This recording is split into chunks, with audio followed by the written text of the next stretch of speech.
16장 21절에서부터 예수님께서는 십자가를 준비하고 계심을 봅니다.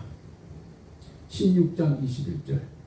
이때부터 예수 그리스도께서 자기가 예루살렘에 올라가 장로들과 대제사장들과 서기관들에게 많은 고난을 받고 죽임을 당하고 제3일 만에 살아나야 할 것을 제자들에게 비로소 나타내시라. 이 말씀을 한 이유가 이제는 십자가 준비를 하고 있다는 것을 말씀하고 있죠. 그분은 이제는 비로소 예루살렘에 향한 시작하였습니다. 마태복음 19장 1절은 예수님께서 갈릴리 사역의 마침표를 찍고 있다는 겁니다. 이 시점에 이르기까지는 북쪽 지역에서 사역이 예수님의 사역 거의 대부분을 이루어지고 있다. 마태복음 4장 12절에서 17절에서 갈릴리 안과 그 주변 중심으로 하는 예수님의 사역의 중요성을 강조하고 있습니다. 마태복음 19장 20장에서는 이제 예수님께서 시골 마을을 떠나실 때를 맞이하셨다는 것을 보여주고 있는 것입니다. 진리학적으로 보면 마태복음 19장에서 20장 여행은 예수님께서 갈릴리를 떠나신 것으로 시작해 여리고 언덕에서 남서쪽에 위치한 예루살렘에 향한 마지막 25km 여정을 시작하는 것으로 마무리가 됩니다.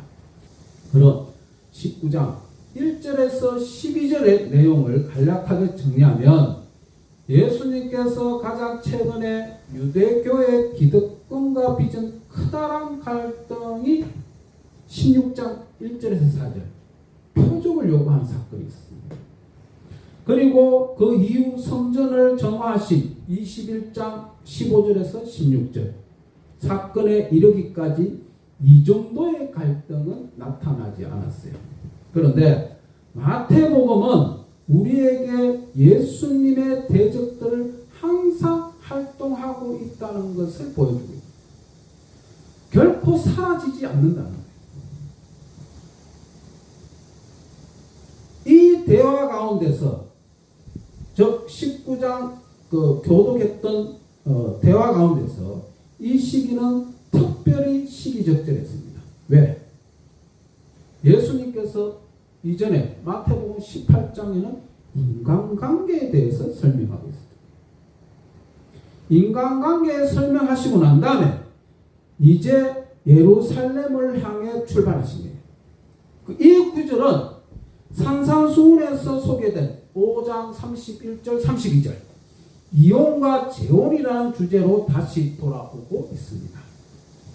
메시지 내용은 거의 동일하지만 그 목적과 강조점은 차이가 있다.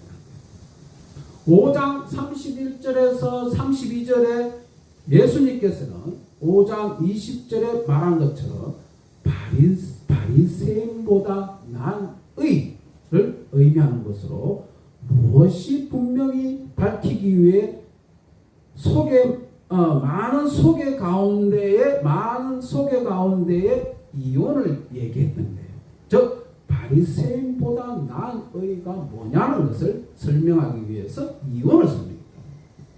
그런데 19장 1절에서 12절은 이혼 자체에 대해서 말씀하고 있는데 바리새인들은 이혼에 관한 어려운 문제를 제기하기 시작했지만 예수님께서는 결혼에 초점을 맞추면서 이혼과 재혼은 부수적인 문제다. 부수적인 문제로 다루셨다는 거예요. 쟤는 우리로 하여금 하나님께서 의도하신 영원한 결혼의 테두리에서 벗어나게 만든다는 것을 말씀하고 있습니다. 이제 본문을 이제 좀 설명하도록 하겠습니다. 19장 1절 2절 19장 1절의 첫 부분은 사실상 마태복음 18장의 마무리 강화입니다.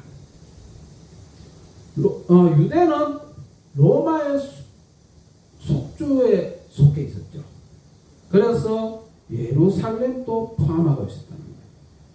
19장 1절의 하반절에 보면 요단강 건너 유대 지경에 이르시니라고 말씀하고 있습니다.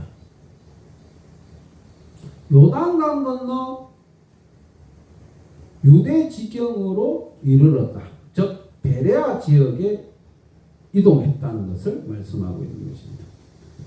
더 정확하게 얘기하면 요단강을 건너 동편으로 이르러 거기서 베레아를 거쳐 남쪽으로 내려가시다가 뒤에 여리고 근처 요단강 서쪽 강변으로 돌아오셨다는 의미입니다.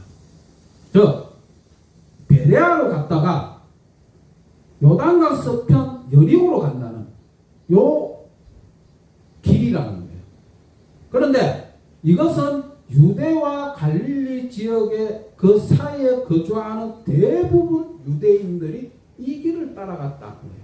이 길을 그대로 따라가는 것이 예수님의 경로라는 것을 말씀하고 있는 겁니다. 19장 3절 바리새인들이 예수님께 나와 그를 시험하였다는 것은 이제 많이 들어본 단어입니다. 바리새인들은 가는 곳마다 예수님을 시험했는데 시험을 했지만 예수님은 그것을 다 극복하시고 바리새인들을 꼼짝 못하게 만들었다는 거예요. 그래서 그들은 또다시 다른 시험을 들고 예수님께 나온 거예요. 그것은 매우 위험스러운 것이죠. 왜?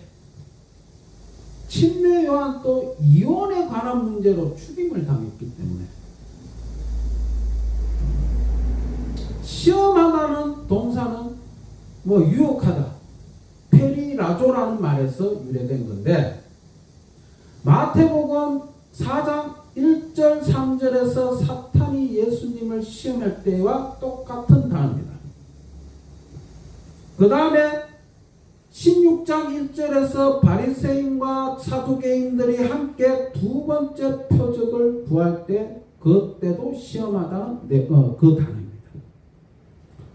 그 다음에 바리새인과 사두개인과의 헤롯 당원들이 함께 작당해서 가이사의 세금을 바치는 문제에 대해서도 시험한 것.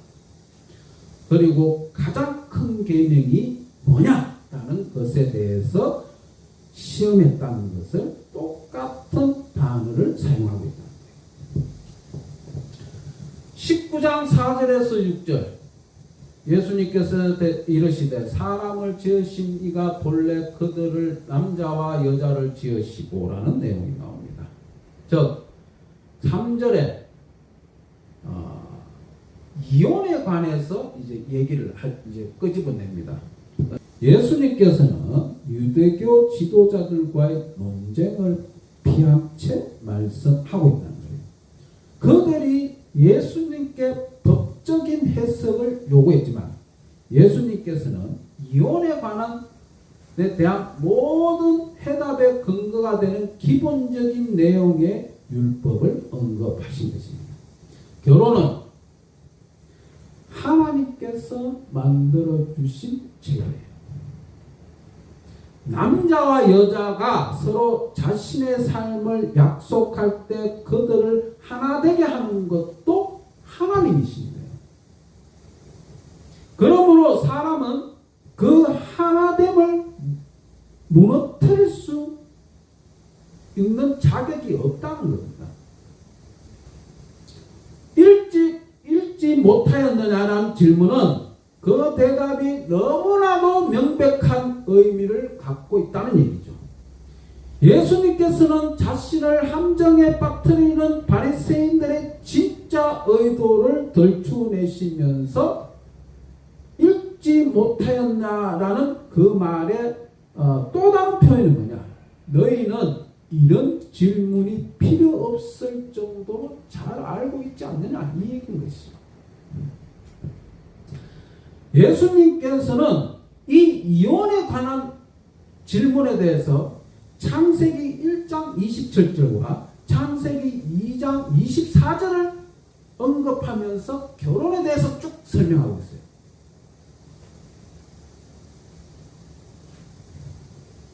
창조주께서 결혼이라는 과정에 개입하고 계심을 강조하고 있습니다. 결혼은 하나님께서 계획하신 것이지 인간이 계획했던 것이 아니라는 거예요. 결혼은 하나님의 형상과 관련된 것이지 인간의 형상과는 관련된 것이 아니라 그리스도인은 자신의 결혼이 자기 자신과의 관계가 아니라 하나님과의 관계라는 거예요. 이 결혼이 하나님과의 관계라는 것을 깨달아야 된다는 거예요. 결혼은 하나님의 형상을 드러내는 것이지 우리 개인의 행복을 보장하는 것이 아니랍니다. 결혼의 결속력이 영원히 지속되는 것은 남자와 여자를 위한 하나님의 최초 계획을 지키는 데 달려있다.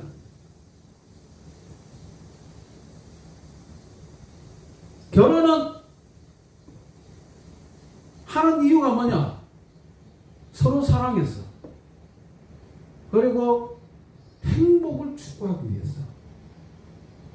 기독교인도 그렇게 생각하고 있죠.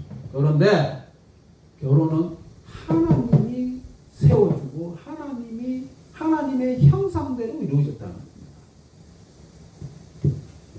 예수님은 이걸 말씀하고 있습니다. 그리고 창세기 2장 24절 또 그 말씀을 이어갑니다. 결혼에 있어서 과거에 서로 다른 가정에 속해 있던 남자와 여자가 결혼을 통하여 한 몸이 된 것을 강조합니다. 창세기 2장 24절의 단어 중에 떠나다와 결합하다와 될지어다 요 세 단어가 중요합니다. 떠나다는 것은 영원히 포기함을 의미합니다. 즉 한 남자 혹은 한 여자가 자기 부모를 뒤에 두고 배우자를 향하여 떠나면 다시 돌아오지 않는다는 것을 얘기합니다. 이전까지의 삶은 완전히 끝났다는 거예요. 결혼이 그걸 의미합니다. 문화적 배경으로 예수님께서는 여자 쪽에서 집을 떠나는 동일한 책임에 대해서 언급하지 않고 있다. 즉 여자가 집을 떠난다. 구약시대 때 그리고 신약시대 때 그 시대에는 여자가 집을 떠난다는 의미를 얘기하고 있었지만 예수님은 여자를 두고 얘기한 게 아니라 남자가 떠나야 된다는 거예요. 남자의 떠남에 대해서 말씀하고 있다. 여자가 그 부모를 떠난 것은 당연히 간주되었습니다. 창세기에서와 마찬가지로 여자는 남편의 이름을 따르고 그로부터 자신의 정체성을 이끌어냅니다. 여자는 이전까지 자신의 가정과 정체성을 포기하는 것이 명백했다. 즉 아버지의 그 족장시대 그 가정 안에의